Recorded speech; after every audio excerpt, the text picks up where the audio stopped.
tu nous invites à être infidèles d'une certaine manière. Tu nous dis qu'il faut une forme de lâcher prise par rapport aux règles, et en disant être rationnel n'est pas rationnel, parce que personne ne peut être 100% rationnel. Être 100% rationnel n'est pas rationnel. Oui. Donc du coup, cette notion de règle, oui. J'ai un peu de mal à voir s'il faut s'y conformer ou au contraire s'en détacher. Mais je dirais, prenons un exemple simple. Une règle, c'est la meilleure manière pour avoir une bonne idée, c'est d'en avoir beaucoup. J'aime beaucoup. C'est une règle. C'est une règle. Donc, imaginons que tu as écrit un roman, 300 pages, tu es très content et tu cherches le meilleur titre. Hein, bon, parce que c'est utile. Il n'y a pas un algorithme qui va te le donner.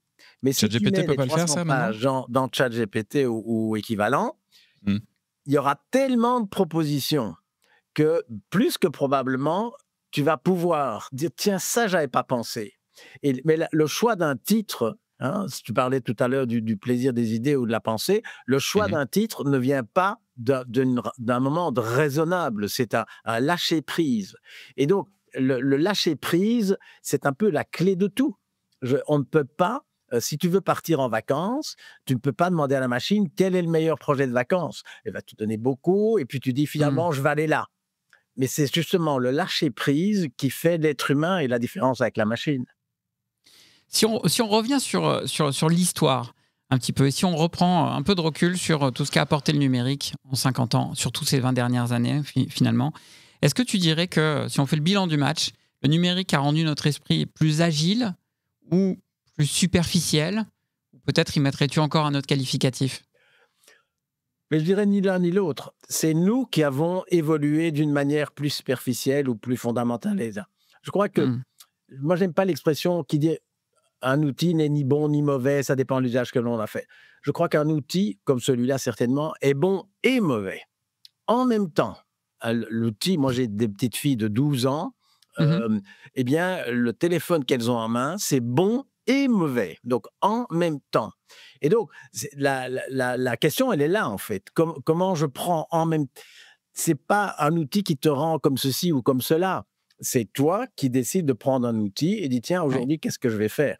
Et l'expression numériser ou digitaliser, je suis assez contre.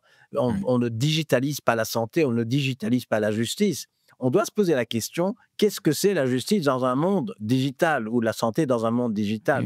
C'est reprendre le volant, en fait, oui, on ne peut pas. Il faut reprendre le volant, c'est tout. Tu vas peut-être pas aimer ma question, mais je me la permets quand même de façon très directe et je te demande de répondre peut-être même juste en un mot. Si on fait le bilan du match du numérique, c'est positif ou négatif pour l'humanité? Positif. Positif. Waouh. Je ne m'attendais pas à une réponse. Oui, c'est positif, mais je dirais il y a des problèmes dont on ne parle pas assez. La consommation d'énergie, par exemple. Ouais. On va dans le mur. Nous, on en parle régulièrement sur Trench Tech. Moi, il y a 40 ans, j'avais lu un livre qui est de Marvin Minsky, qui était sur la relation des enfants et de l'écran, il y a 40 ans. Et il avait terminé son livre en disant, finalement, la question est de savoir qui programme qui. Est-ce que c'est l'enfant qui, avec sa souris, fait faire des choses à l'ordinateur, ou bien c'est l'ordinateur qui passe des messages, fait en sorte que l'enfant bouge sa souris? Mais je crois qu'aujourd'hui, on est dans cette situation-là. Est-ce que nous programmons Internet ou est-ce qu'Internet nous programme? Ou l'IA, etc. Et je dirais, à ça, il ne faut pas réfléchir 30 secondes. On doit poser une et une seule réponse. Nous utilisons Internet. Il ne faut pas être utilisé. Bien sûr. Et ça me renvoie à cette toute dernière question pour conclure cette séquence. Tu nous dis, dans ton bouquin toujours, calculer ou penser. D'accord? On fait l'un ou on fait l'autre. Est-ce qu'aujourd'hui, on pense encore, ou est-ce que notre pensée est devenue calculatoire parce qu'elle est totalement infusée par l'informatique, justement, et les algorithmes? Je dirais, j'ai poussé le bouchon jusqu'au bout. Pour moi, la pensée ne peut pas être calculée. C'est parce que c'est le lâcher-prise de tout à l'heure. Hein. C'est toute la différence entre croire A et croire que. Le croire A, c'est aligner des arguments. Pardon, croire que, c'est aligner des arguments et arriver à une conclusion. Croire A, c'est adhérer sans réfléchir. Quoi. Et on est là.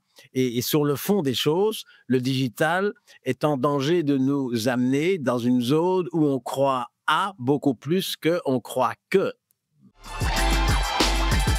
Trench Tech, esprit critique pour ta critique.